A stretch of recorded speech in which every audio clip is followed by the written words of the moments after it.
Hello and welcome once again to part 2 of a series that I'm doing called Getting the Most Out of Your Traxxas JATO. If you were tuned in last time, you would have seen how we doubled the running time of the Traxxas JATO by adding a secondary fuel tank.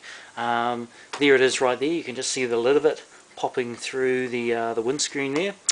Today we're going to go one step further, add another very cool feature. We call this feature remote start, and how we utilize that, or how that works, is we use the second channel on the Traxxas JATO to start the vehicle, but of course we're going to have to add a few extra bits and pieces to the car itself to make this starting system possible. So what we're going to do is we're going to take the lid off, and we're going to show you exactly what we've done to the JATO so this starting system can actually work.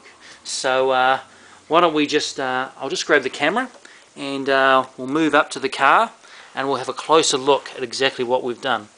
Well, you can see at the back that we've added a battery pack for the start. The battery pack is connected via Dean's connectors in this instance. If we were to follow that cable around, you can see it. I've used some shrink tape to cover the red and the black cables. We follow that further around. It goes to a little micro switch, and the micro switch is what takes over the traditional easy start switch, which is over here. You'll note that the easy start, or the box starter, the button is actually held down with a tie, because we have broken the neutral wire, or the black wire, which connects the easy start box system to the battery, and it has been reconnected via this little micro switch here. So if we were to push that little switch in, that turns over the engine. So that's the key to making this system work. Okay, so once it's been through this little micro switch, we follow up to this little Tamiya plug, and the Tamiya plug is what plugs into the easy start system. If we follow the easy start system around to the back, where you've got your cables, we follow that around, and that just plugs into where your traditional easy start would go. Only we've taken the easy start plug out, and we've just plugged the male plug into the female plug directly, and it now will sit under the cover. So basically we're going from the back of the vehicle, going to the switch, going through the easy start system, which obviously protects your motor. In case the engine gets flooded, it'll cut out rather than burning out your engine. So it's important that we don't bypass the easy start system. Again, we hold the we put a tie on the switch so it's always down, because we're utilizing this little micro switch to start the engine now. We follow it around and it plugs in over here. So we're now all good to go as far as the starting system goes. Why don't we just have a closer look at how we've actually attached this micro switch. Okay, if you'll go down, you'll see we've got our servo, and what I've done is I've taken out the two screws which hold that servo in place, because I've made this little bracket.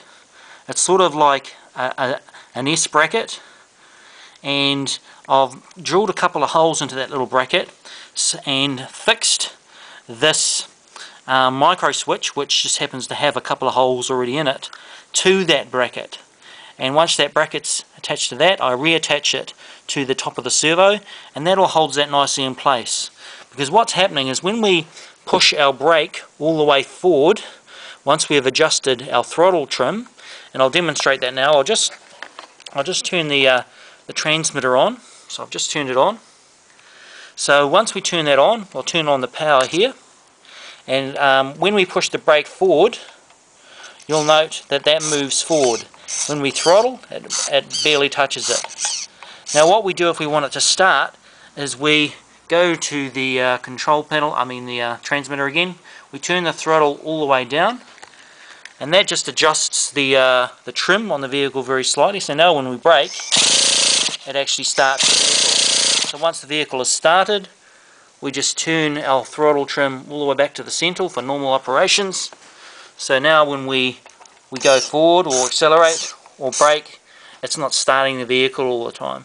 Very cool, very cool. So that's how that's all held in place. I'll just switch everything off once again. Now, as far as the mounting of the battery goes, it's mounted very simply via a bit of Velcro at the back.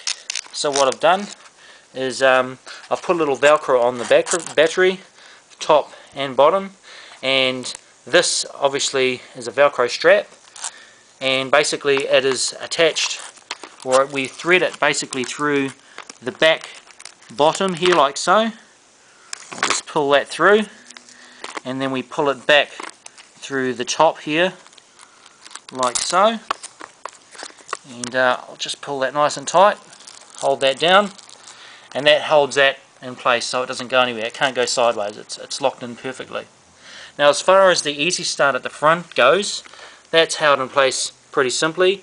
You'll just see right at the front there, there's a tie going through. It goes down and underneath the part of the chassis there, and it goes back round and attaches on the other side. I think you can see it there. Yep, the tie's coming through, and I've cut the end off another tie, and I've just pulled that through, and that holds that in place.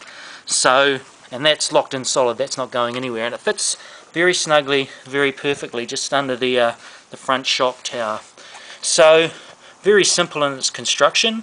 So basically we've got a cable which is broken via the neutral, or the black cable has been cut. You'll notice on the micro switch you've got 3 connection points. We want to connect that black wire to the bottom point and the center point, and once that's done we trigger it, it starts the vehicle. That cable continues back to your battery, so now we're all good to go. So relatively simple. The beauty of the system is that the battery fits perfectly underneath the cover here, so that works perfectly. The Easy Start fits perfectly at the front there, and the cable threads through there nicely. So everything fits perfectly, and we've got some reasonably good balance as far as the Easy Starter being there. You've got your fuel tank, which we installed last week.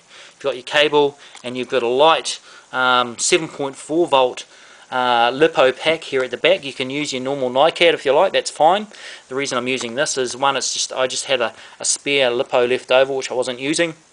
It's fractionally lighter, and it has a little bit more zip, but your standard NiCad Tamiya battery is fine. Use that if that's what you've got. Yeah, so that's it. It's good to go. The advantages, of course, of having this system is that it's